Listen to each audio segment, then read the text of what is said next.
እንደው ሳይታዘብኩ ማለት ነው ግርም አለኝና እስኪ እናንተም ተገረሙ። ቤት ተሰርቶ በቃ ሰው ካልኖረበት እውነት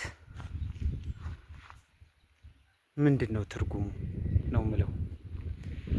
እንግዲህ ስንት 2 አመት እንደዛ አካባቢ ከቆመ ይሄ ደግሞ 3 አመት እየሆነው ነው ማለት ነው። ይሄ ቤት 3 አመቱ ነው።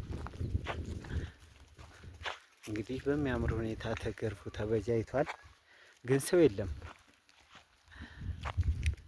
ይሄም ተመልከቱ። ይሄ ደግሞ 4 አመቱ ነው። 4 አመቱ እንደዚሁ ነው፣ እንደዚሁ ነው። በቃ አለቀ። የምንይዤ ቤት ማለት ነው። እንደዚህ አድርገው ከምንም ተበዳድረው በቁም በምናምን ከጓደኞቻቸው ይሰበስቡና ቤት ይሰራሉ። ከዛ በኋላ ያን የሰሩበትን ደግሞ ብር ሲከፍሉ ይኖራሉ። እንኖርበታለን ደግሞ ሲሉ እንደገና ምን ይዤ ይላሉ ማለት ነው። እና የምን ይዤ ቤት ተመልከቱ ቤተሰብ እና ውዶቼ ማሮቼ፣ እንደዚህ ቤት ሰርቶ ከማቆም ማለት ነው እንደዚህ አሁን ያለው ሜዳ ላይ ዝም ብሎ ቤት ገትሮ ምንም አይጠቅምም ማለት ነው። መታችሁ ሸቀል አድርጋችሁ በቃ ለምን ኪራይ ቤት አይሆንም?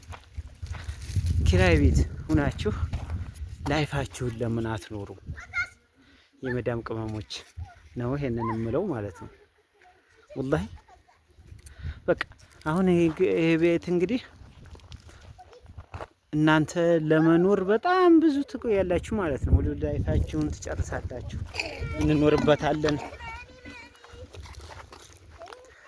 እንኖርበታለን ብላችሁ ደግሞ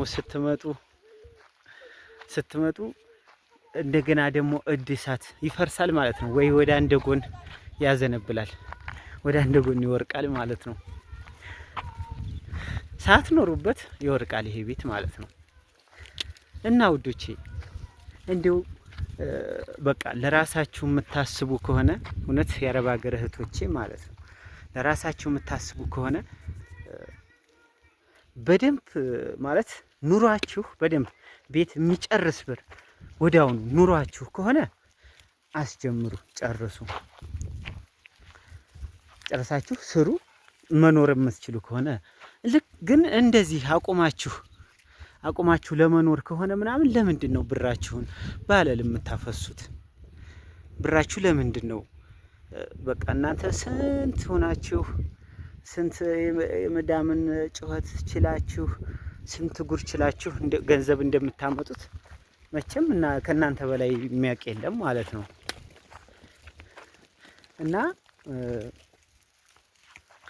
ለምንድን ነው እንደዚህ ቤት ሰርታችሁ ዝም ብላችሁ አቁማችሁ ተገትሮ ቤት የሚቀረው ማለት ነው? አብዛኛው አሁን የሰፈር ምሬቱ ነው ማለት ነው። ተመልከቱ፣ ቦራ ሜዳ ምሬቱ ነው። እና አብዛኛው አሁን ይሄ ሁሉ ሰው የለውም ማለት ነው። ወላሂ ሰው የለውም። ግን ይገርማቸዋል፣ ቦታ ግን ሰው የለውም። ለማይኖሩበት እስከ 2.5 ድረስ ቦታ እዚህ ምሪቱ ውስጥ እስከ 2.5 ደርሷል ማለት ነው። እስከ 2.5 ድረስ አውጥተው ከዛ ቤት ላው ላይ ያቆማሉ። ከዛ ቤቱ አይኖሩበትም፣ ዝም ብሎ ቆሞ ያሞራ ማደሪያ ነው አብዛኛው ቤት ማለት ነው። አብዛኛው ቤት ያሞራ ማደሪያ ነው፣ የርግብ ማደሪያ ነው። ሲፈልግ የከብት ነጋዴ ከብት ያሳድርበታል ምናምን ማለት ነው። ተመልከቱ አሁን ይሄ ቤት ማለት ነው። ወላሂ ይሄ ቤት ወደ 5ኛ አመቱ ይመስለኛል ማለት ነው። ይሄ ቤት እንግዲህ እየወደቀ ነው ይሄ ቤት ማለት ነው። ወደ ላይ እየተንሻበበ ነው ያለው ማለት ነው። እንግዲህ መቼም ቀላል ብር ወጥቶበት አይደለም ይሄ ቤት የቆመው የተሰራው ማለት ነው። በጣም ብዙ ላብ ብዙ ድካም አለበት ማለት ነው። ብዙ ነገር አለበት ማለት ነው። እና ግን ይሄው መጨረሻው ምንድነው እንደዚህ ቁሞ መቅረት ነው ማለት ነው።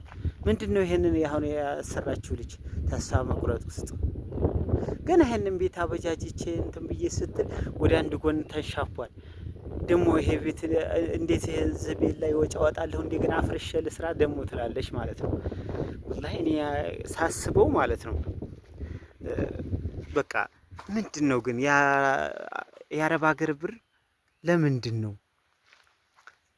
ነው በቃ አብዛኞቹ እህቶቻችን ገንዘባቸው በቃ እንዳልሆነ ሲሰሩ ስንት ለፍተው ደግሞ ነው የሚያመጡት።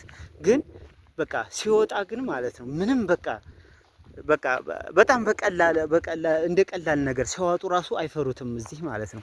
በቃ ዝም ብለው በቃ ብትን ነው የሚያደርጉት ማለት ነው።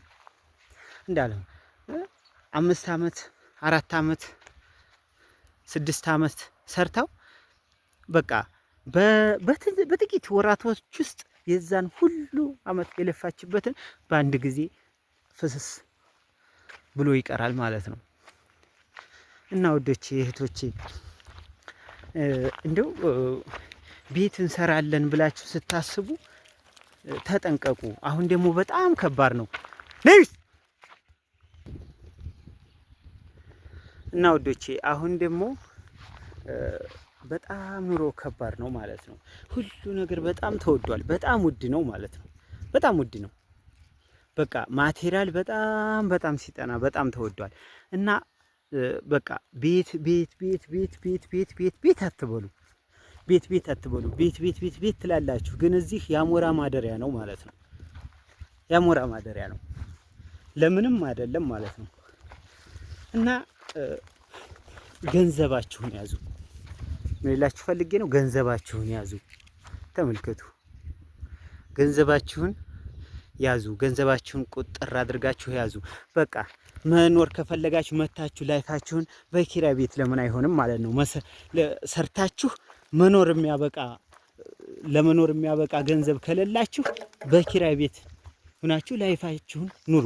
መታችሁ የተወሰነ ኑራችሁ ልጅ ወልዳችሁ ደግሞ ኑሮ አልሆነላችሁ ካለ ሄድ ብላችሁ ደግሞ ትንሽ ሸቀልቀል አድርጋችሁ ማታችሁ ላይፋችሁን ብትኖሩ ይሻላል ማለት ነው። ልክ እንደዚህ በቃ ሰርቶ የአሞራ ማደሪያ ከማድረግ ማለት ነው። እና ወላሂ በቃ ዝም ብዬ ስመለከት አሰብኩት። በቃ በምን ያክል ድካም እያገኛችሁ እንደዚህ ቤት በቃ ተሰርቶ በቃ ዝም ብሎ በቃ አፉን ከፍቶ በቃ ዝም ብሎ ሲቀር ወላሂ በጣም ነው። እዛም ምሪቱ ውስጥም እዚህ ማዶ ያለው ባሳያችሁ ማለት ነው ምን የመሳሰለ ቤት አለ ማለት ነው። ጂፕሰን ተሰርቶ ምናምን አልቆ ፊኒሺንግ ተሰርቶ ምናምን በቃ ውስጡ ቀፉ ከዛ መፍረስ ጀምሯል ማለት ነው። ሰው ሳይኖርበት ሲቀር እየፈረሰ ነው የሚሄደው ቤት ማለት ነው። እየፈረሰ ነው የሚሄደው እና መች እንደጋ አሁን እንግዲህ መጥቼ እኖራለሁ ቤቴ በፎቶ ምን አለ ተበጃይቶ ምናምን ይላክላታል። ከዛ በኋላ ማሻአላ ቤቴን ጨረስኩ ሰራሁ ትላለች ማለት ነው። እንግዲህ ወረት ይዤ እኖርበታለሁኝ እመጣለሁ ስትል ደግሞ መልሶ ብልሽት ብሎ ምናምን እንደገና ደግሞ እንዳዲስ ደግሞ ሌላ እቅድ ይወጣል ማለት ቤቱ በቃ እንደዚህ እድሳት ያስፈልገዋል ይባላል። ከዛ ወይ ዲዛይኑ አያምርም ዲዛይኑ የተሻለ ዲዛይን ተደርጎ ወይ እንደገና ይሰራ ይላሉ ማለት ነው። የሰው ሀሳብ ምንም አትስሙ። ለምን በቃ አንድ ክላስ ቤት ራሱ በቃ ለመኖር ማለት ነው ዋናው ነገር ይህ ኪስ ገንዘብ ይኑር እንጂ አንድ ክላስ ቤት ራሱ በቂ ነው ማለት ነው እህቶቼ።